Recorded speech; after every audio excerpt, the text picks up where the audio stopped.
हस्तिनापुर के एक गांव में राजू नाम का एक गरीब किसान अपने बीवी और 3 बच्चों के साथ एक झोंपड़ी में रहता था। राजू गरीबी के कारण दूसरों के खेतों में काम करता था। उन्हें 2 वक्त का खाना भी नहीं मिलती थी। राजू जितना भी मेहनत करने पर भी उसको ठीक से पैसा नहीं मिलती थी। एक दिन राजू के पत्नी राजू से बोली, सुनो जी, यहाँ कितना भी मजदूरी करें तो भी हमारा गुजारा नहीं हो पाती, इसीलिए हम शहर चले जाते हैं और कोई छोटा मोटा काम ढूंढते हैं।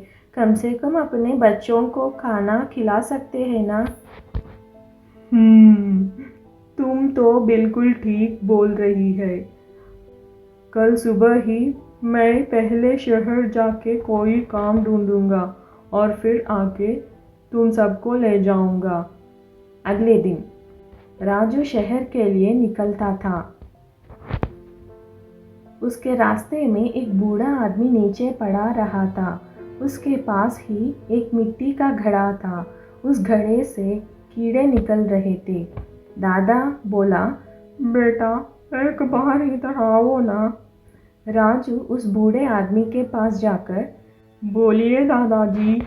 बेटा मैं खाना खा के 3 दिन हुए, बहुत भूख लग रही है। अब उस घड़ा में कुछ रोटियां हैं, मैं उठकर उस रोटी को लेने के लिए भी शक्ति नहीं है।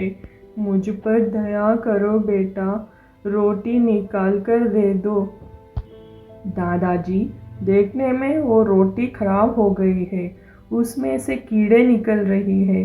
10 मिनट रुको, मैं कुछ लेके आता हूँ। नहीं बेटा, मेरे पास उतना समय नहीं है, मैं मरने वाला हूँ। मरने के पहले कुछ खा के मरना चाहता हूँ।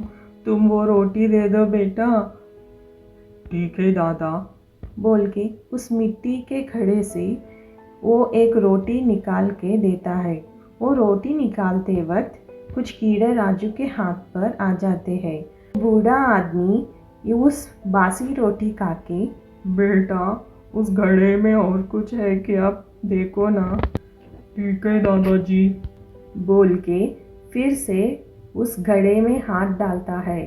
तभी उसमें से जो कीड़े निकलते हैं वो सब गायब हो जाते हैं और वो मिट्टी का घड़ा सोने के घड़े जैसा बन जाती है और वो बूढ़ा आदमी भी एक राजकुमार जैसा बन जाता है। राजू हैरान होके देखता रह जाता है। तभी वो राजकुमार, राजू मैं एक शापित राजकुमार हूँ। आज तुम्हारी वजह से मेरा शाप विमोचन हो गया। मैं तुम्हारा शुक्रिया अदा कैसे करूँ ये समझ में नहीं आ रही है। मैं अपनी शक्ति के द्वारा तुम्हारी गरीबी को देख चुका हूँ, इसीलिए ये सोने का घड़ा तुम्हें देता हूँ। इसमें तुम अपने घर के पास ज़मीन के अंदर रख दो और बाद में इसको निकाल के देखो, तुम्हारी सारी तकलीफ़ें दूर हो जाएंगे।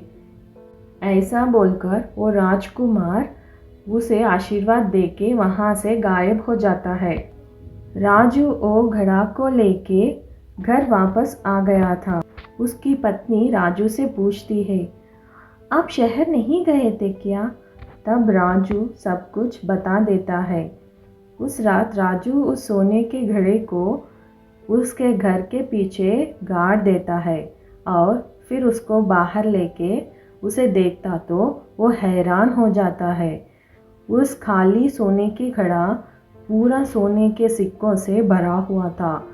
उसको देख के दोनों राजू और उसकी पत्नी बहुत खुश हो गए थे। सुबह राजू सब सोने के सिक्कों को एक पोटली में बांधकर सोने की दुकानदार मोहनलाल के पास गया था। राजू, तुम्हें इतने सारे सोने के सिक्के कहाँ से मिले? सेठ जी, ये तो वो भगवान की कृपा है कि वो हमारे प्रार्थना सुनी और ये उनका दिया हुआ वरदान की वजह से मुझे मिला। आप इस सोने की कीमत देख के मुझे पैसे दे दो। मोहनलाल उस सोने को लेकर राजू को बहुत सारे पैसे दिया था। कुछ ही दिनों में राजू बहुत ही अमीर हो गया है और वो सब बहुत खुश थे। पर मोहनलाल को ये बात हजम नहीं हुआ। हेलो दोस्तों, कैसी लगी ये कहानी? अगर आपको अच्छी लगी तो प्लीज़ एक लाइक करें और अपने दोस्तों से शेयर करें और हमारे चैनल को सब्सक्राइब करना ना भूलें। धन्यवाद।